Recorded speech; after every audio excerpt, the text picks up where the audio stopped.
Now go!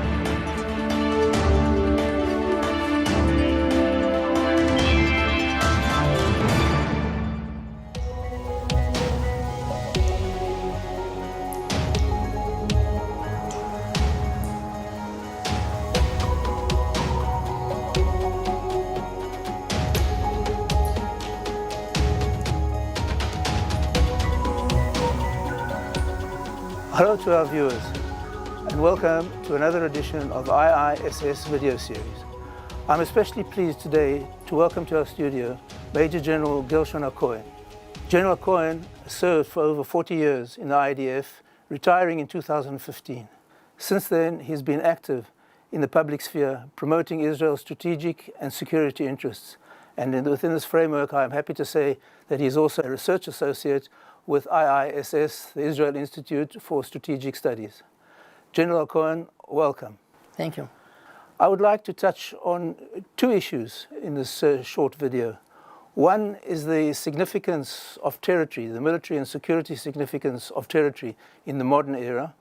And secondly, the question of which I find always very enigmatic is why so many senior military personnel and security personnel seem to be in favor of territorial concessions in promoting Israel's efforts to attain peace and security.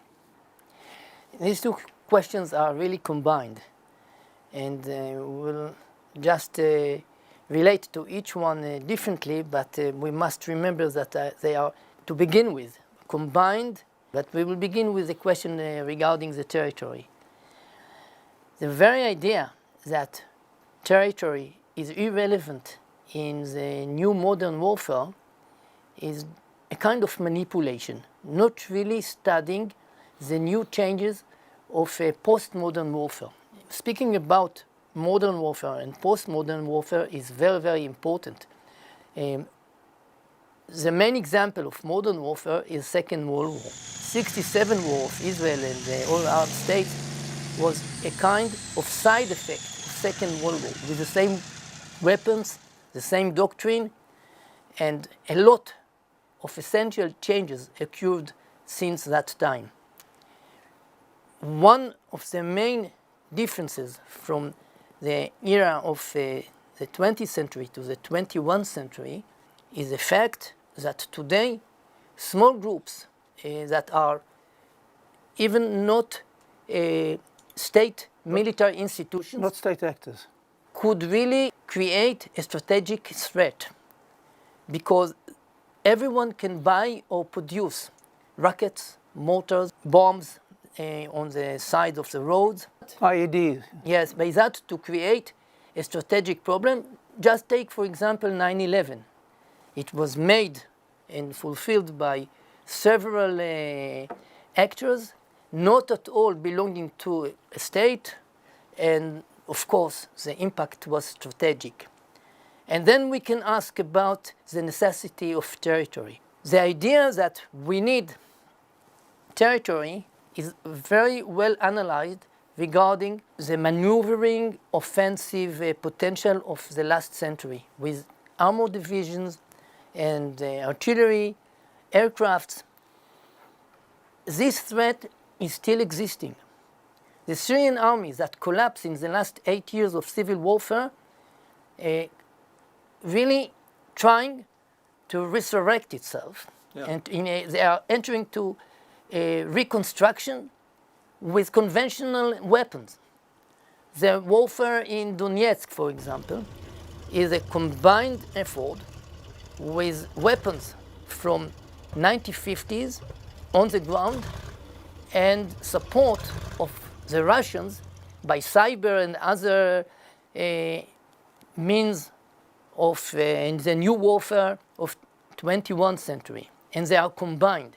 It means we cannot say that due to changes that we are facing today, rockets and cyber warfare, it means that territory is irrelevant anymore, because they are not isolated. They are coming with all the assets of what was the threat of the last century, and they are combined. Well, I should imagine, what a serious situation Israel would be facing today if instead of the IDF being on the Golan, you had Hezbollah or some other Iranian affiliates overlooking the Kinneret in the northern Galilee. Of course. It means that if we are analyzing the Northern Front, and I'm analyzing the logic and the transformational change that was led by Hezbollah, they really succeeded to create a new logic of warfare, but still it is based upon the basic principles of old Soviet doctrine, with three main factors. One, huge defensive capabilities that will really make hard for the Israelis to penetrate toward Lebanon or toward Syria. The second is a lot of rockets that could attack every target in Israel with precision. It means that they can attack strategic assets of Israel, like power stations, and, of course, airfields of the IDF, headquarters, with precision and with a lot of masses. Just think that in 2006, we succeeded in a preemptive strike to take the medium and long-range rockets of them. 2006, the Second Lebanese War. Second Lebanese War. And it was a great achievement of IDF Air Force and intelligence that we succeeded with that preemptive strike. But today, imagine that they have more than 150,000 rockets, and if we are succeeding to attack in preemptive strike 80%, it's a great achievement.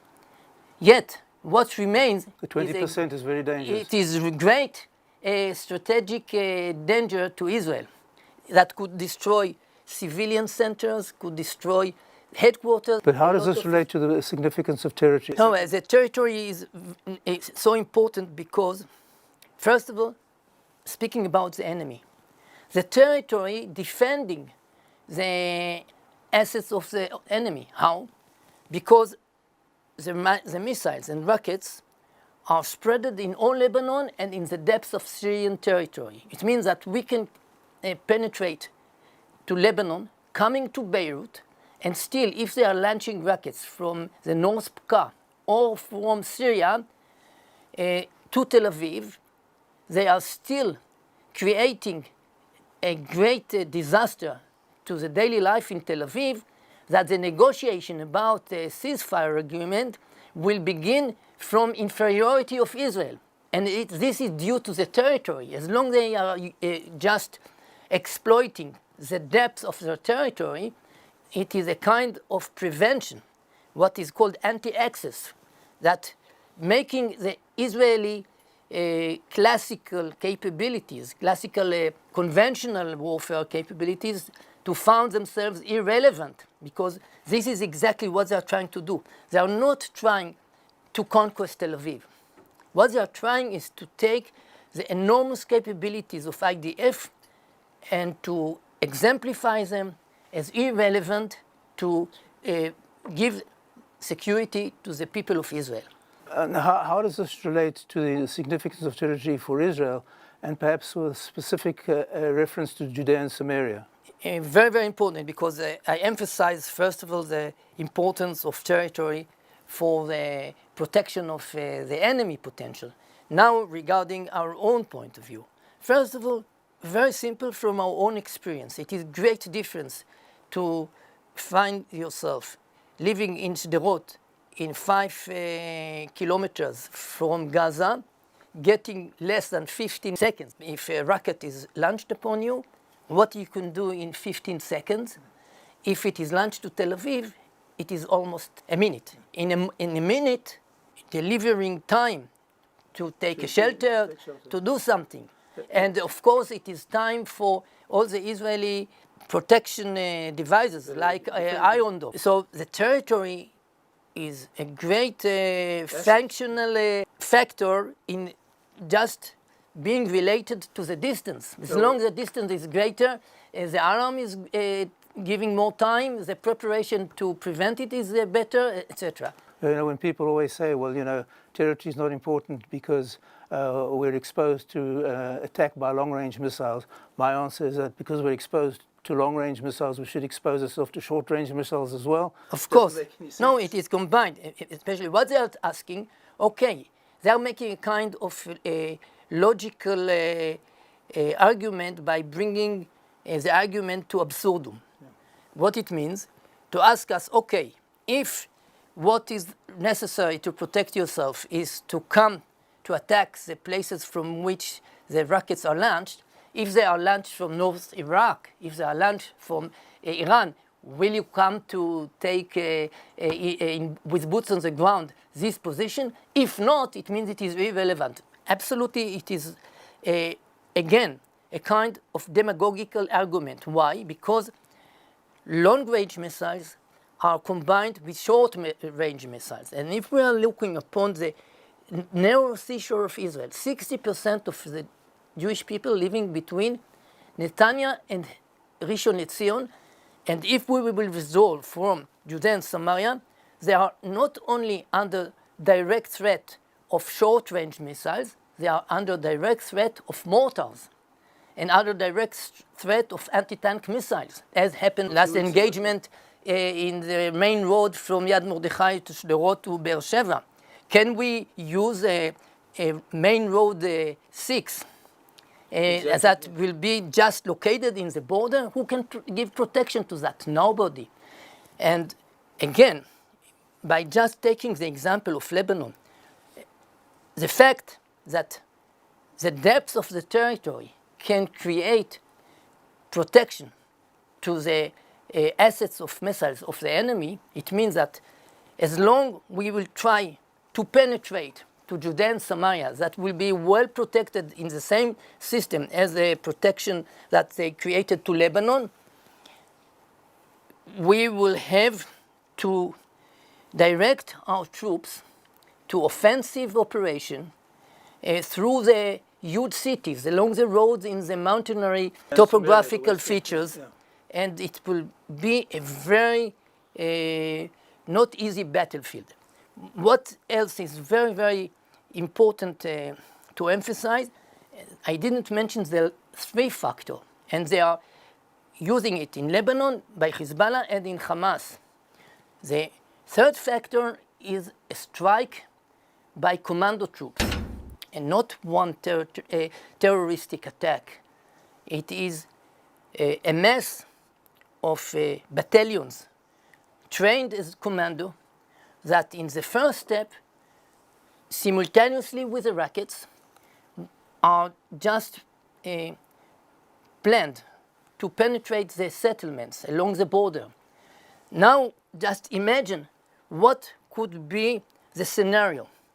We are attacked by hundreds of missiles along all ranges, and simultaneously, we have to protect the settlements, not only kibbutz or moshav. It could be a city like Shlomi in the north, Metula, Nahariya, Kiryat Shmona. What about the Judea and Samaria border? No, this potential could come to Judea and Samaria, and we will face attacks to Modi'in, Rosh Ha'ain, Kfar Saba, Ra'anana, who can deliver protection to that threat simultaneously with the northern threat in the north.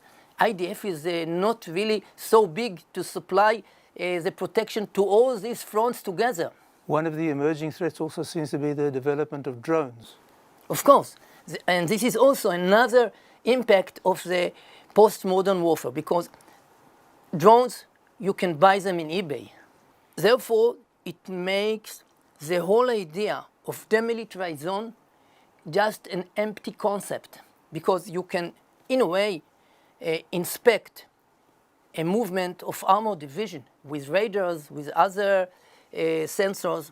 You cannot inspect someone buying a drone and equipping it with a charge of TNT. Or worse, another a chemical charge. Yes, it could be everything.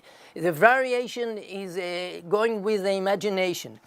And here we can come to the second question, how we can explain that all the Israeli experts of security are falling to just look about this potential of threat and ignoring it. Exactly. With this, particularly this organization called the Commanders for Israel's Security with 300 generals. And I always wonder what military principle they're invoking, because their suggestion of unilateral withdrawal from Judea and Samaria means surrendering topographic superiority for topographic inferiority, for surrendering a straight, short border of 100 kilometers for a contorted border of 500 kilometers, and for surrendering internal lines for external lines. So militarily, it doesn't make any sense to me. I wonder if you could say something about it. No, I think that it is an issue that could give chance for dozens of PhD dissertations. It is a real question, and just to say that they are ignorant or unprofessional, it is not really giving an understanding. And we want to get an understanding. How come that if they are real experts, how they are ignoring the new warfare potential? And every time when I'm speaking, they are accusing me. 90%, 99% of all experts are thinking against you. So I'm just one against all of them. I told them in Galilee was the same. And Sherman that got Nobel Prize was the same. In scientific endeavor, it is not a democratic decision-making that if all are voting against you, it means that you are wrong. Interesting, Yigal Allon, one of the iconic left-wing figures of the Labour Party, also argued for the importance of territory. Of course, immediately after the end of the Independence War, after he finished as the commander of the Southern Front, the conquest of Eilat, when they arrived to Eilat at March 1949, he wrote a letter, well argued to Ben-Gurion, why we must insist to go ahead to take Hebron Mountains, Judea and Samaria, because he analyzed the threat from the mountains. It is a clear threat, and therefore along all the years between 1949 to 67, the whole operational planning of IDF was that we don't have capability for defensive operation, and we must be prepared to a direct, immediate offensive to the other side of the border, because in this narrow seashore of 15 kilometers, there are not at all necessary conditions for managing defensive operation, by no means. So why so many former high-ranking IDF officials and security officials for territorial concession? My feeling is that they're not invoking the security experience, the military experience, but they're venturing into politics where they have no real expertise. They are accusing me to speak political, and they are, in a way, pretend to speak professionally. And I'm saying, first of all, strategic questions, the strategic dilemma are always involved with political issues. They are not just pure professional questions, but they are not really analyzing what happened since the first days of Oslo Agreement in Gaza. They are not analyzing what happened with Gaza due to the peace agreement with Sadat. And they are not at all aware about the fact that most of leaders of Labour Party, including Shimon Peres, not only Yigal Allon, have been against the peace agreement with Sadat because it demanded the uprooting of all settlements in Sinai. And Yigal Allon and Yitzhak Rabin said that we are preferring not a peace agreement, but just a kind of declaration. Non-belligerence. To make something interim and not final, and not to destroy the settlements, because they had a security function. If we are analyzing what afforded the Palestinians in Gaza to be equipped with professional missiles directly from Iran, coming from Sudan to Sinai, it is due to the fact that not only we withdrew from Philadelphia, the border between Egypt and the Gaza Strip, we destroy the settlements that could be buffer zone. With the settlements, nobody could smuggle rockets to Gaza.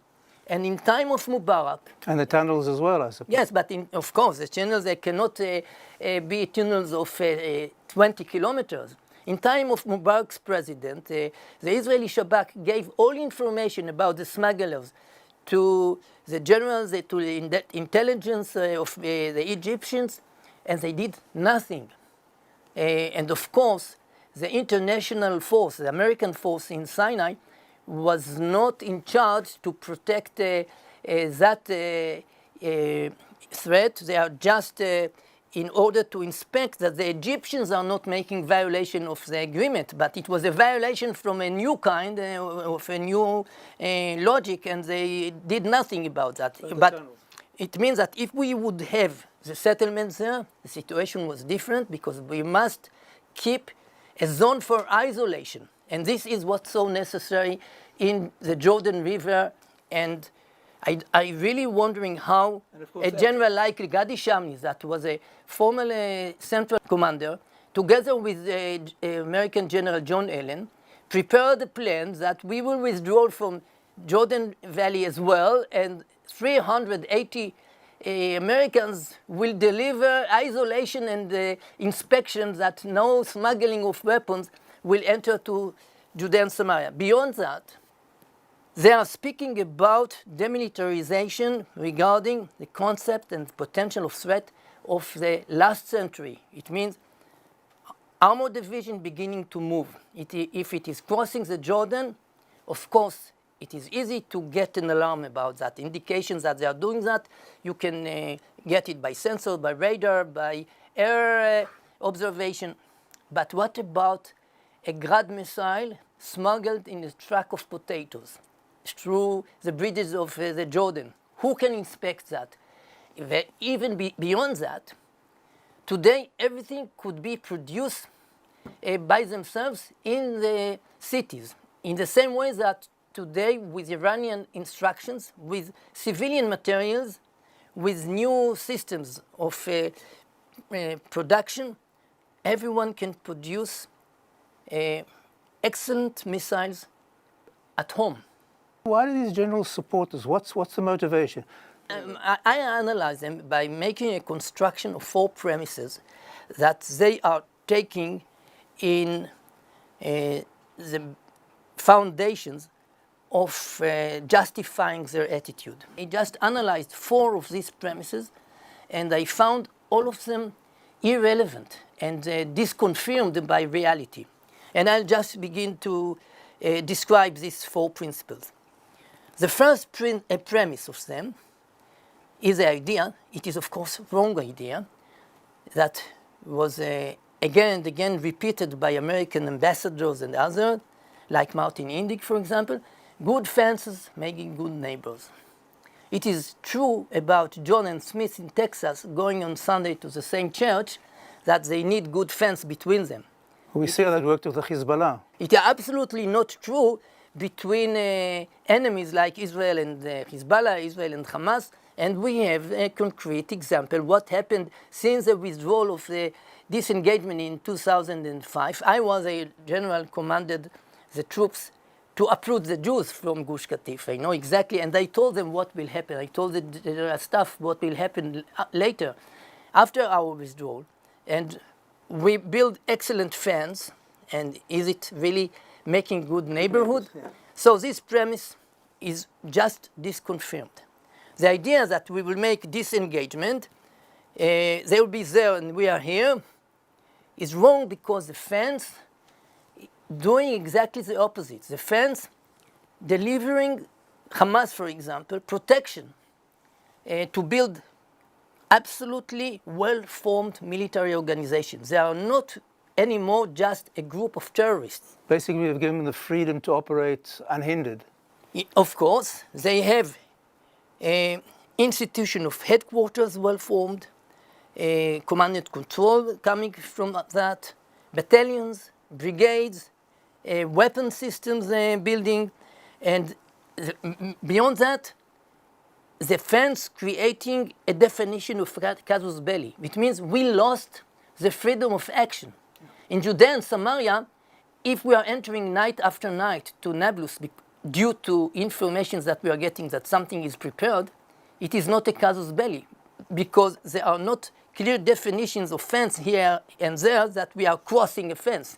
So again, our point, what's the motivation if everything's... A minute, I'll just describe the premises. It means the first premise is disconfirmed. The second premise is that after Israeli withdrawal, the legitimation for the government to take decisions if something will go wrong, the premise is like that. The withdrawal will create new balance and even promote peace. But it is the premise that in one side, the withdrawal will create an emerging better phenomena of peace, or if not peace, at least a kind of stability with a balance, that here and there will create a balance, and this will create stability, and stability will create peace. But the other side of that coin is that if things will go to the wrong side, then the governmental decision-making will be very easy, because we did all our goodwill to withdrawal. Now we can attack. Why it is disconfirmed, the premise? Because we just got the evidence in the last year. Once it is exactly before Yom Ha'atzmaut. Once it is in the time that we must give attention to the first priority of the northern threat, like the tunnels in the northern. It means that theoretically it is easy to take the decision. Practically, with the circumstances, it is absolutely not easy. The third premise is that the IDF superiority is so dramatic that in several days the IDF can destroy all the potential of the enemy, and peace, or at least tranquility or stability, will come back to the region. It is wrong, because the war will take not just weeks, much more than that. We saw it in 2006 at the Lebanese war. Yes, and it is not because IDF became more and more weak in comparison to the past. A lot of telling me, we are the heroes of 67. What we did in one day, you cannot do. General Jackie Evan, and he was a deputy of Sharon in crossing Suez Canal, told me, I, as a company commander in 1956, Armored Company commander, made the whole conquest from the north of Gaza Strip in Bet Hanun to Rafah. I told him what it is, a lesson. Today, not with tank Sherman, with Merkava 4, you will enter to the first street of Bet Hanun and you will not go to the other side, because the threat is absolutely different. A lot of traps, a lot of snipers, a lot of equipment, a lot. It is really changing. And it is not that IDF is not brave as it was. It is that the circumstances of a battlefield are really different, and we can learn that from the Americans, that they lost more than 4,000 good soldiers in Afghanistan and Iraq, and the warfare in Mosul against ISIS, with American command, together with Iraqi troops, Kurds. So Mosul, compare it to Gaza. And if we will withdraw from Judea and Samaria, the offensive will begin in Netanya to come to Nablus, or offensive that will begin in Beersheba to come to Hebron. It is an operation of weeks and months, not just several days. It means that the third premise is also disconfirmed. And the last premise is that due to the withdrawal, we will get a clear and absolute international legitimacy to operate our forces. And we can ask again and again. After Kaslid, we got Goldstone report. And after the last year, in every fighter engagement in the border in Gaza, always international condemnation, not international commendation. And we are invited to Hague, civil rights violation and all that. crimes of war. This is what they are claiming against us. War crimes, yeah.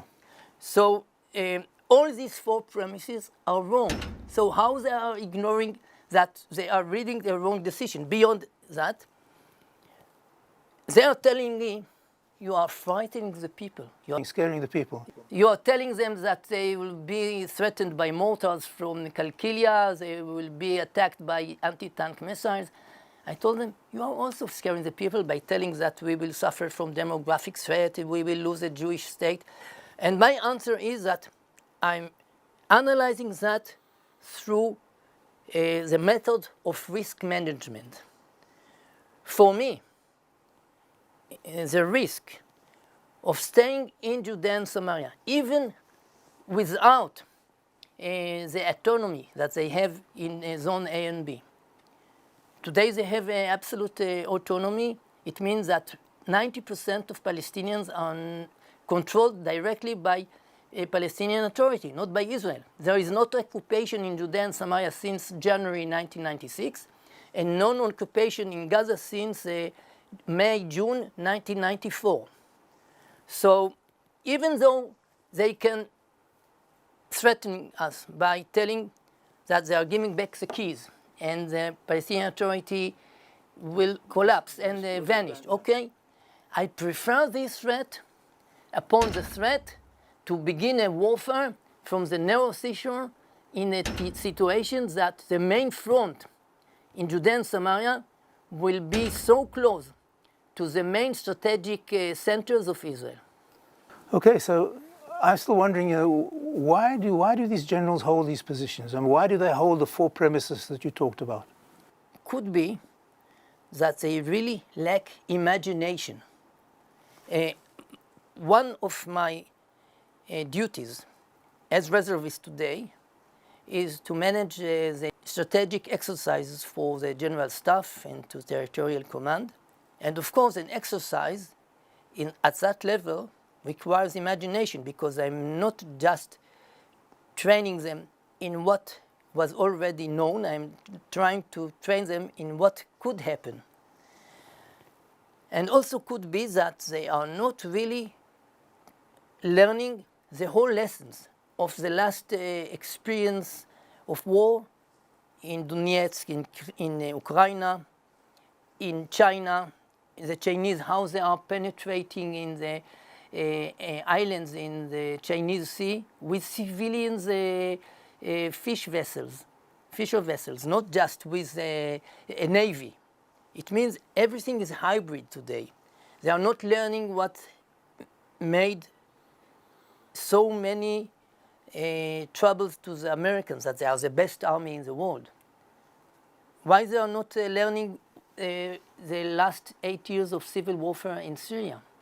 There is a lot to learn from that. Did someone of them learn it? I think that they are not really real generals that really like the profession of warfare. And there is great difference between expertise in small special forces operations, low intensity and warfare. Part of the Israeli IDF excellency, and especially in the General Staff generals, that they are coming from special units, special forces, and all these special operation forces are really dealing with micro tactical challenges. It is like a brain surgery. An expert of brain surgery, if he's coming to be a manager of a hospital, he's really irrelevant. Okay, thank you very much, General HaCohen, for your very erudite explanation of the security and strategic situation of Israel. And I hope we'll see you back in the future for another edition of IISS video series. Thank you.